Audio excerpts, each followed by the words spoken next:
আমার বাবার কষ্টের জীবন আমি তাকায় তাকায় দেখেছি। বাবায় কোমরে মাজায় গামছা লাগায় মানুষের বাড়ি কাজ করে খানা নিয়ে আসত।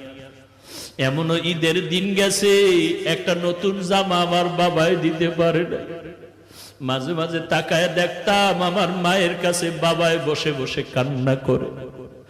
আমি বলতাম, রে ও মা, বাবায় কেন কাঁদলো? মা বলতো, তোরে একটা জামা দিতে পারে নাই, দুঃখে তোর বাবায় কান্না করেছে।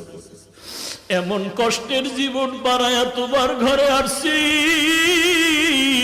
জানির কারি সাহেব আজকে আল্লাহর কাছে দোয়া করে গেলেন, কিন্তু দেখে যেতে পারলেন না যে হাফিজুর রহমান কেমন হয়ে গেল। আমার হাত আর তার হাত এক জায়গায় নিয়ে এইভাবে উঠায়া উজানি বৈশা ঘরে বৈশা দোয়া করতেন, আল্লাহ আমার হাতের সাথে ওর হাতটাও তুমি কবুল করে নেও।